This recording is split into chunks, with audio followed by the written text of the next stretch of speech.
Iya sih memang ada banyak hal tidak beres dalam hidup ini, tapi hidup ini tetap indah kok. Jangan murung terus, jangan marah terus.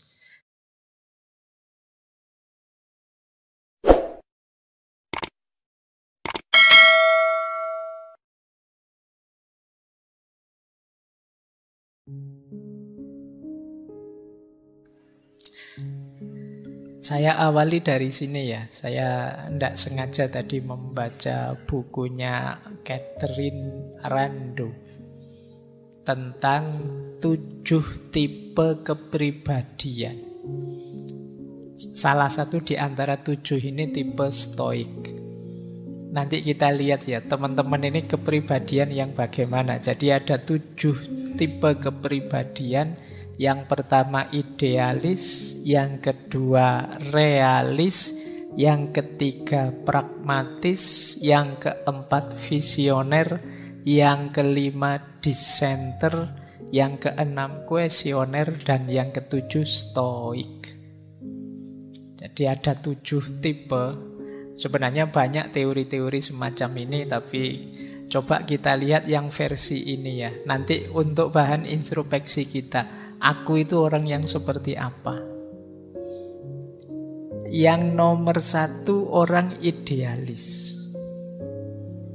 Idealis itu orang yang punya keyakinan bahwa ada sesuatu yang harus dan pasti terjadi. Ini orang idealis.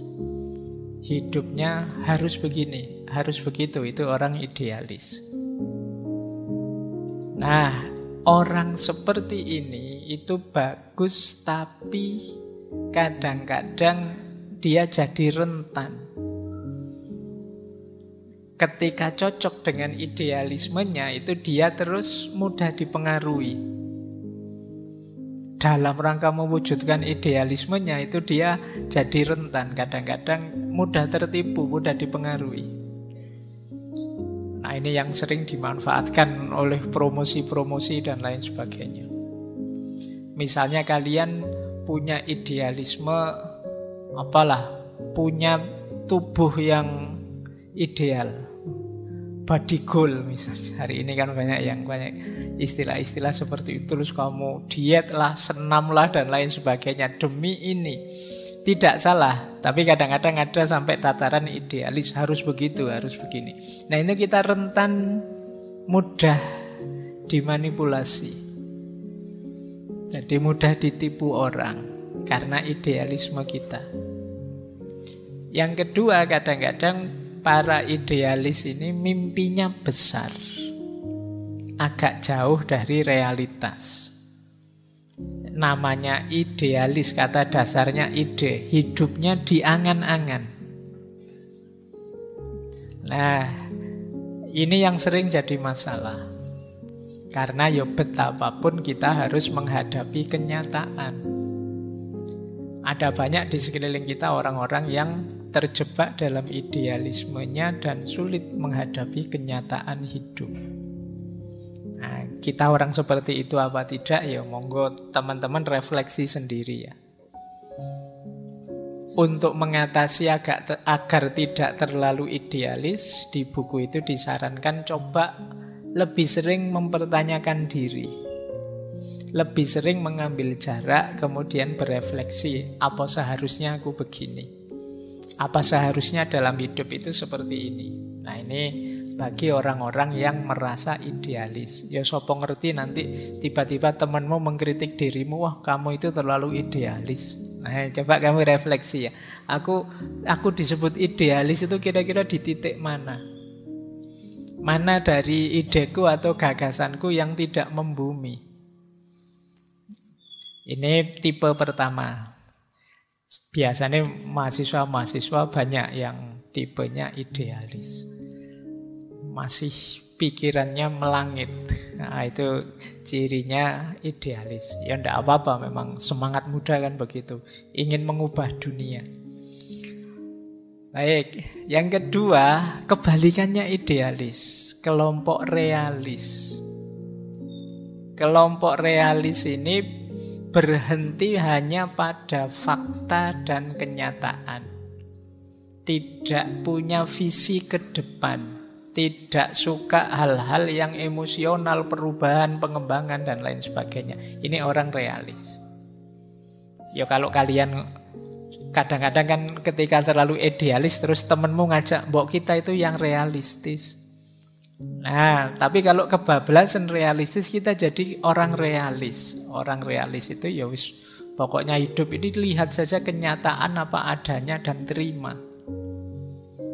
Nah, orang realis ini kesulitannya, orang-orang semacam ini berhenti pada fakta, berhenti pada kenyataan.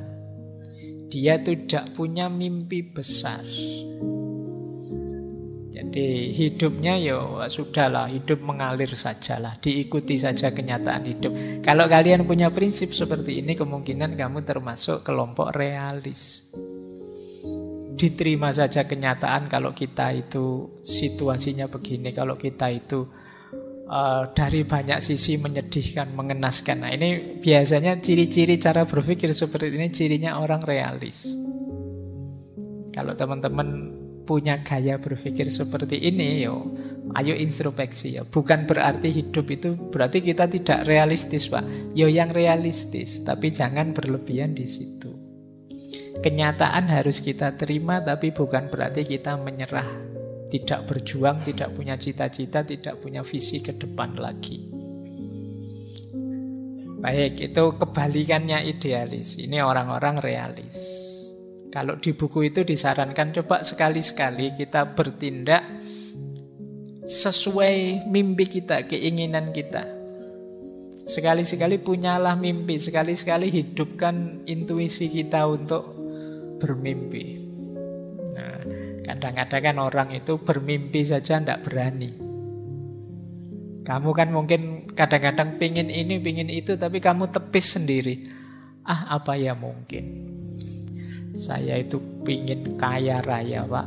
Punya pasangan cakep, punya anak-anak yang hebat-hebat, rumahku tingkat sekian, terus wah kamu kadang-kadang terus kamu potong sendiri, ah cuma mimpi. Dan kamu buang mimpi itu. Mimpi saja kamu tidak berani. Wong mimpi itu gratis. Kapan lagi kamu seneng kalau tidak dalam mimpi? Ya paling tidak mimpi lah wong ya. Jangan sampai nanti ada larangan mimpi, kamu susah lagi nanti. Mumpung masih bisa bermimpi, ayo mimpilah. Mumpung bisa bahagia dalam mimpi, ya lumayan. Ada sisi bahagianya hidup kita meskipun dalam mimpi. Oke, banyak orang yang mimpi saja tidak berani.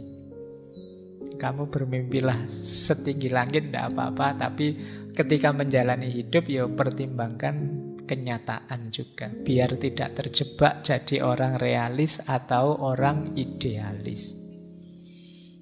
Ada lagi yang ketiga, pragmatis.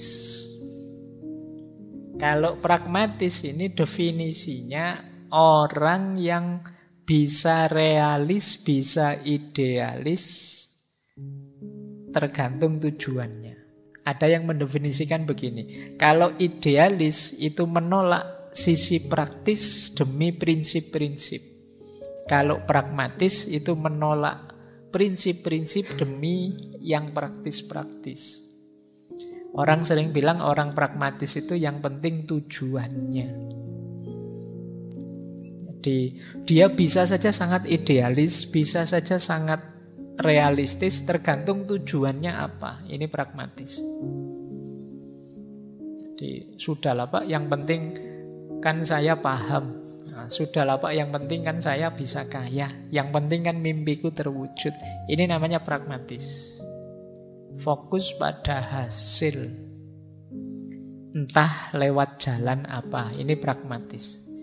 Saya materi kuliah tidak terlalu paham sih Pak, tapi gampang lah nanti saya ke rumah dosennya bawa salak 55 kilo terus sama apa. Nanti kan dosennya mesti agak kasihan, mosok nggak dilulus ke. Nah ini gaya orang pragmatis kadang-kadang. Yang penting tujuannya terpenuhi. Ya coba kita sering tidak bergaya seperti ini, mengambil strategi hidup seperti orang pragmatis. Kadang-kadang idealis juga orang pragmatis kalau memang tujuannya seputar itu. Jadi saya itu hidup itu ingin jadi orang yang bisa menghidupkan ide-ide besar saya, Pak. Nah, ini nanti ya dia kalau tujuannya itu ya secara pragmatis dia menuju ke sana. Sulitnya orang pragmatis itu dia mudah diombang-ambingkan situasi. Orang pragmatis itu ya kekurangannya memang dia kesulitan di prinsip-prinsip hidup. Dia sering dan mudah terjebak oleh kepentingan-kepentingan hidup. Jadi tujuannya apa itu saja. Makanya hari ini ada istilah-istilah politisasi agama atau politisasi apa dan lain sebagainya. Ini sebenarnya mode hidup pragmatis. Jadi sesuatu yang dikejar hanya kepentingan kita saja. Yang penting ini, yang penting itu. Nah, kalau sering-sering pakai kalimat yang penting, titik-titik, itu kemungkinan kita orangnya pragmatis. Jadi, yang penting celananya tidak melorot. Saya tadi ada sabuknya lupa bawa, ya pakai tali rafia saja yang penting. Nah, ini gaya pragmatis. Ya, sisi yang sangat sederhana itu. Kok lupa ya saya tidak pakai ini. Sudahlah cukup ini. Tidak ada rotan, akar pun jadi. Nah, ini gaya pragmatis. Ya, kita mungkin dalam hidup sering seperti ini. Tapi kalau keseluruhan hidup kita gayanya seperti ini, itu berarti kita orang yang pragmatis. Biasanya orang pragmatis itu tidak mau rumit-rumit. Ngapain sih dibahas rumit-rumit, susah-susah. Intinya kan nilai toh. Ya sudahlah, yang penting nilainya bagus, beres lah. Nah, ini orangnya pragmatis. Jadi kuliah kok rajin amat, kan absen itu 75%. Yang 25 kan kita bisa bolos. Santai saja lah. Ini cara berpikir yang pragmatis. Yang penting kan bisa ikut ujian 75%. Nah, ini tipe kepribadian ketiga. Biasanya ya suka yang penting apa, pokoknya apa. Nah, ini gaya pragmatis. Ada yang keempat, visioner. Orang visioner ini orang yang hidupnya biasanya penuh energi, meluap-luap, mengejar cita-citanya. Cuma kelemahannya apa? Kadang-kadang dia jadi egois. Hanya ingin menghidupkan mimpinya sendiri, visinya sendiri. Lupa bahwa di sekelilingnya orang itu ya masing-masing dengan kepentingannya sendiri. Dia tidak peduli kalau itu agak menyisihkan orang lain demi visinya bisa hidup. Visioner itu bagus. Orang selalu mencari sosok yang visioner, punya visi ke depan yang jelas. Tapi kalau tidak hati-hati, menghidupkan visi itu terjebak pada egoisme. Kalau terlalu fokus di situ. Hidup ini kompleks, hidup ini multidimensi. Kadang-kadang kita lupa, kita anggap hidup itu ya hanya tentang visi kita saja. Mentang-mentang punya ideologi apa atau cara berpikir apa, semuanya mau diseragamkan dilihat dari perspektif itu. Nah, ini kelemahannya. Jadi kan sering itu yang viral-viral itu semuanya ingin diseragamkan begitu. Nah, kadang-kadang kita juga begitu. Demi salah satu visi kita, banyak sisi hidup kita yang lain kita korbankan. Yang penting, Pak, saya ini baru semester awal, kalau bisa nanti saya lulus tercepat terbaik. Mau kamu kejar itu mati-matian. Dimensi hidupmu yang lain terbengkalai semua. Mungkin hidup sosialmu kering, kemudian kesehatanmu merosot jauh karena kamu melekan terus belajar biar IP-mu tinggi dan macam-macam. Ini sering terjebak di situ. Orang visioner itu kalau tidak hati-hati bablas. Tapi visioner bagus. Ya sesekali orang visioner ini kalau nasihatnya di buku itu, yuk agak membumi sedikit, agak realistis sedikit. Khawatirnya kalau terlalu bersemangat, ya kalau cita-citamu terwujud, kalau tidak, kamu bisa stres. Hidup itu tidak semulus ceramah. Kalau ceramah sih gampang, saya ngomong kayak gini enak saja, tapi dijalani kan tidak sesederhana itu. Ini saya ngajak, yuk visioner, yuk bermimpi loh. Ya gampang saja kalau ceramah, tapi realitas tidak sesederhana itu. Ya kayak patah hati sejak kemarin kan kita kritisi, kita bahas begini begitu. Kamu tidak ngalami langsung sih enak saja, bisa ketawa-ketawa. Yang ngalami, yang tahu pahitnya, sakitnya. Nah, ya agak membumi lah meskipun kita punya visi besar dalam hidup. Ada lagi tipe pemberontak, dissenter.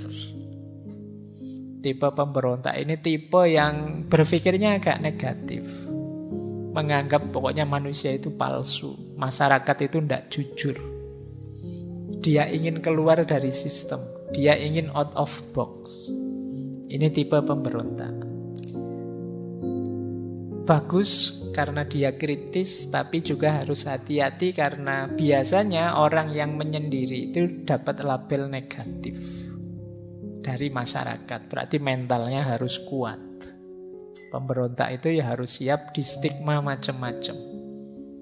Kadang-kadang juga dia kehilangan banyak kesenangan hidup.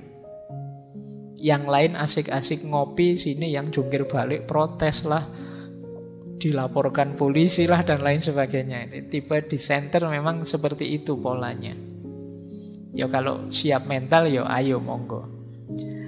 Nah sarannya kalau di buku itu yuk, iya sih memang ada banyak hal tidak beres dalam hidup ini, tapi hidup ini tetap indah kok.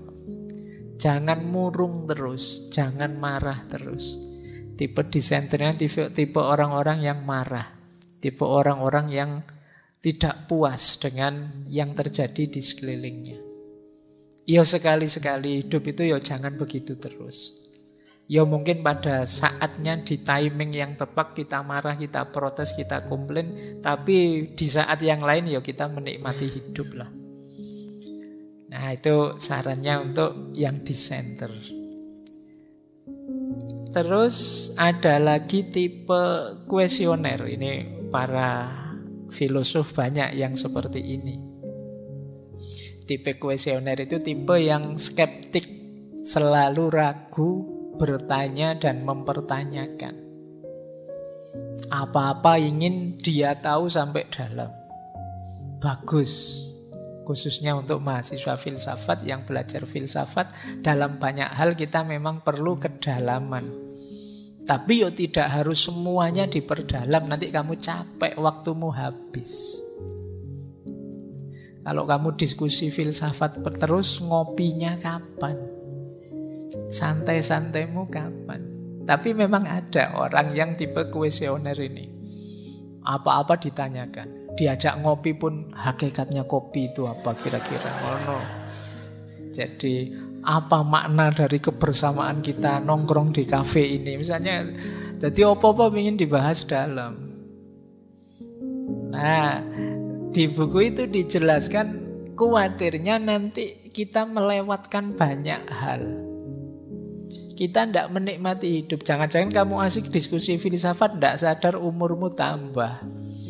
Sadar-sadar loh ternyata aku sudah jenggoten, temanku sudah punya anak semua, aku masih sumpek dengan baca buku filsafat ini tidak selesai-selesai.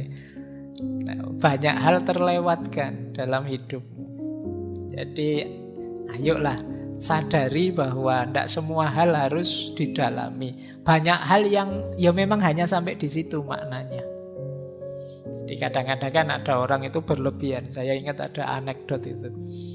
Satu ketika ada pameran lukisan. Ada lukisannya anak kecil. Gambar pemandangan tapi hanya setengah. Yang atasnya kosong, tapi bawahnya isi gambar. Dia kalau melukis selalu begitu. Itu para filosof membahasnya mendalam itu. Wah, hidup itu memang begitu. Selalu kontras, selalu tidak penuh. Tidak ada yang sempurna. Pokoknya maknanya membahas dalam. Begitu pelukisnya anak kecil tadi diwawancara, kenapa kok kamu ngelukisnya selalu setengah, ada filosofi apa? Dia jawabnya, karena saya tidak nyampe tangan saya, kanvasnya tinggi. Kanvasnya kan besar, jadi saya dapat gambar ya setengah. Jadi jawabannya sederhana, tapi sudah terlanjur muter-muter bahas sampai ruwet. Banyak hal yang ya memang hanya itu maknanya, tidak harus didalami terlalu rumit. Nah, ini tipe kuesioner. Mungkin ada ya yang penggemar filsafat yang tipenya kuesioner, karena terlanjur seneng dengan filsafat yang kayak Socrates kemarin, apa-apa dipertanyakan, terus kamu jadinya bingungi dewe. Ono apa-apa ditanyakan, ini hakikatnya apa ya Pak? Apa maknanya kira-kira? Mau ngaji kok hujan deras itu, artinya apa? Ya kamu bahas ruwet-ruwet ya. Kalau mau ngaji hujan deras artinya kalau kamu naik motor ya pakai jas hujan, kalau jalan kaki ya pakai payung. Kan sesederhana itu saja. Kok Pak Faiz datang hujannya terang? Ya kebetulan saja. Ya kadang maknanya kan jadi aneh-aneh. Biasa saja. Tidak banyak hal yang harus sampai kamu teliti sedalam itu. Bahwa kritis analitis itu penting, tapi kan ya milih-milih. Kamu harus ngerti prioritas. Mana yang memang penting harus dibahas mendalam, mana yang biarkan saja mengalir. Nah yang terakhir ini kalau orang stoik, ini yang kita bahas malam hari ini. Stoik itu terkenal tangguh secara mental. Kalau teman-teman belajar stoik, mempraktekkan stoik, itu nanti jadi orang yang kuat menghadapi apapun dalam hidup. Meskipun ada kelemahannya, tentu saja. Orang stoik ini ibaratnya sepak bola, dia kalau ndak back ya penjaga gawang. Dari sisi keluar, dari sisi hubungan dengan orang lain dan yang sejenis itu agak tawar. Jadi dia agak misterius. Emosinya tidak terlalu kelihatan, itu orang stoik. Kita kadang menyebutnya, wah orang ini tenang sekali. Ya dari sisi itu kita baca dia orang tenang. Tapi dari sisi dia agak misterius, agak tidak kelihatan emosinya, itu kadang-kadang membuat kita tidak nyaman kalau bergaul dengan orang kayak gini. Kita bergaul dengan orang yang kalau seneng tidak kelihatan, kalau sedih tidak kelihatan, kan tidak enak. Jadi kamu sudah ndagel capek-capek, dia biasa saja, itu tidak tersentuh. Waktunya sedih, ada berita ini loh teman kita sakit, ada teman kita meninggal. Ya hidup memang begitu, ada yang sakit, ada yang meninggal, itu kan tidak enak, tidak nyaman. Jadi dari sisi mental tangguh luar biasa. Tapi kadang-kadang dari sisi pergaulan sosial itu rasanya tidak terlalu menyenangkan kalau ada orang agak flat begitu. Jadi orang yang emosinya kelihatan itu kan enak, kita tahu, oh dia marah ini mesti, oh dia tersinggung, ya kita bisa bersikapnya enak. Tapi kalau punya teman misterius kan susah. Ini temanku ini tersinggung, marah apa biasa, tidak tahu saya. Wajahnya datar terus. Dia seneng apa sedih tidak kelihatan. Itu mewek senyum atau mewek sedih itu podo wae. Nah ini ya coba deh kamu. Itu kelemahannya stoik. Dari sisi mental tangguh tidak masalah. Makanya di buku itu disarankan kalau mungkin teman-teman orang yang sudah tangguh seperti stoik, tidak masalah kok mengungkapkan yang kita rasakan. Wah saya sakit ini, hati saya tidak apa-apa. Biasa saja orang hatinya sakit. Dan juga sadari bahwa orang lain juga perlu ditanggapi, perlu diapresiasi. Tidak hanya urusan kekuatan batinmu.